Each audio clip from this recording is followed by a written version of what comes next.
आज का बाइबल का वचन नाहुम का ग्रंथ अध्याय 2 वचन 1 और 3 और अध्याय 3 वचन 1 से 3, 6 से 7 और आज का सुसमाचार सन्मति के अनुसार अध्याय 16 वचन 24 से 28। नाहुम का ग्रंथ अध्याय 2 वचन 1 और 3 और अध्याय 3 वचन 1 से 3 और 6 और 7। देखो, संदेश वाहक पर्वतों पर आ रहा है, वह शांति घोषित करने आ रहा है। युदा, अपने पर्व मनाओ और अपनी मन्नतें पूरी करो। कुकर्मी फिर कभी तुझ पर आक्रमण नहीं करेगा, उसका सर्वनाश हो गया है। लुटेरे ने याकूब और इज़राइल को उजाड़ा और उनकी दागबारियों को नष्ट किया है, किंतु प्रभु याकूब और इज़राइल को उनका प्राचीन वैभव लौटा देगा। धिक्कार है रक्त पिपासु निनेवे को, वह झूठ और लूट से कूट कूट कर भरा हुआ है और लूटपाट से बाज नहीं आता। सुनो चाबुक की फटकार, पहियों की घड़घड़ाहट, घोड़ों की टाप और रथों का घरघराहट। देखो, घोड़ा का सरपट, तलवारों की धमक और भालों की चमक।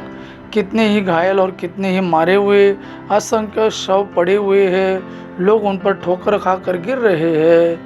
मैं तुझ पर कीचड़ उछालूंगा, तुझे अपमानित करूंगा और काट में तेरे पाँव जकड़ दूंगा। जो तुझ पर दृष्टि डालेगा वो मुंह फेर कर कहेगा, निनेवे का सर्वनाश हो गया है, कौन उस पर दया करेगा। तुझे सांत्वना देने वालों को मैं कहाँ से ले आऊं। आज का सुसमाचार सन्मति के अनुसार अध्याय 16 वचन 24 से 28।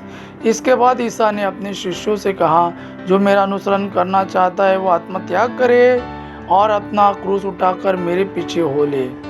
क्योंकि जो अपना जीवन सुरक्षित रखना चाहता है वह उसे खो देगा, और जो मेरे कारण अपना जीवन खो देता है वह उसे सुरक्षित रखेगा।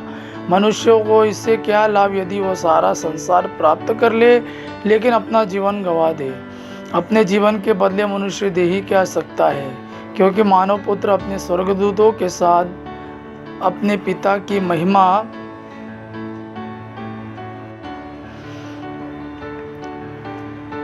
सहित आएगा और वह प्रत्येक मनुष्य को उसके कर्म का फल देगा। मैं तुमसे कहता हूँ, यहाँ कुछ लोग विद्यमान हैं जो तब तक नहीं मरेंगे जब तक वे मानव पुत्रों को राजकीय प्रताप के साथ आता हुआ ना देख ले। यह प्रभु का वाणी है। प्रभु को धन्यवाद। आबा पिता की महिमा और पुत्र यीशु का प्रेम आप पर सदा सर्वदा बना रहे। आमीन।